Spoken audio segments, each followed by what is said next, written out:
record. Tennessee Tech is undefeated with 10 wins. First pitch is set for 6 o'clock.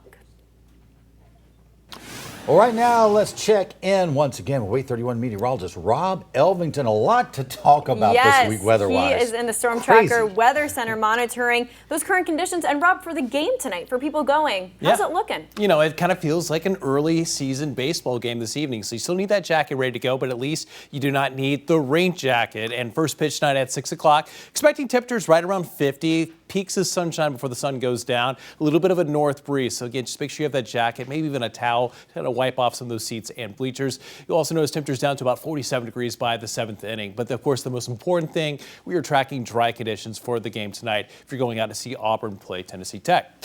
What we're seeing right now on the Wait 31 Storm Tracker Early Warning Radar Network, dry conditions. I also have the satellite turned on. And one thing you'll notice over the last couple of hours, we are seeing a little bit of clearing in some spots. You'll notice that a little bit of those clouds now breaking up closer to Jackson and Marshall County, and also starting to see some of the back edge of some of those thicker clouds approaching Lauderdale County. So it's still possible that we get some peaks of sun here heading into your Wednesday afternoon, but just plan on partly to mostly cloudy skies all the way through the mid-afternoon hours. Temperatures struggling to make it up to the low 50s, and a little bit of a north-northeast breeze will make it feel a little bit cooler than that.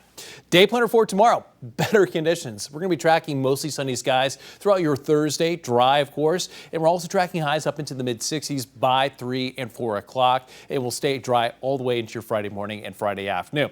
A look at future radar. This is 4 o'clock here this afternoon. Again, first pitch tonight is at 6 p.m., but you'll notice just seeing some passing clouds, no rain in the forecast all the way through your Thursday morning and into your Thursday afternoon with mostly sunny skies all the way into the late afternoon hours. Just a few passing clouds closer to Jackson and DeKalb County.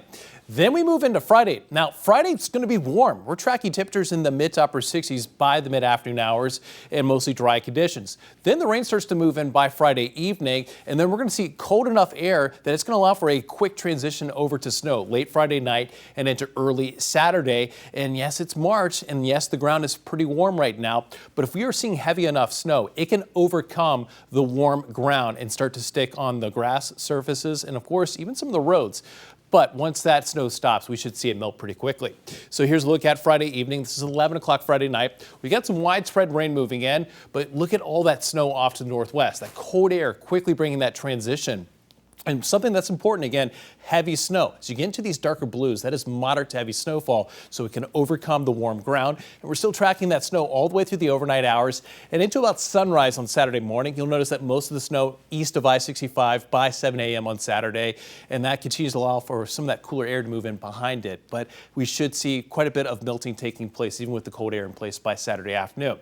Keep this in mind. This is just one single forecast model. We'll continue to adjust our actual forecast as we get closer to Friday night into Saturday. But this particular forecast model has lower totals as you head further off to the southeast. We're talking a trace to a half an inch. But look at areas closer to Huntsville, Decatur, and then all the way to the Shoals. An inch, inch and a half, 2 inches of snow, again, coming up Friday night and into Saturday morning. But again, we expect quite a bit of melting to take place once we get past sunrise on Saturday morning.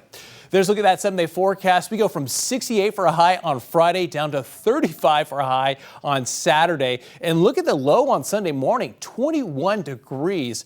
Any little bit of that snow that survives, we could add a little bit of a refreeze, but the roads should be fine even on Sunday morning if you're heading off to church. And of course, another thing you have to worry about on Sunday morning is springing forward. So make sure you set those clocks ahead 1 hour as you head to bed Saturday night.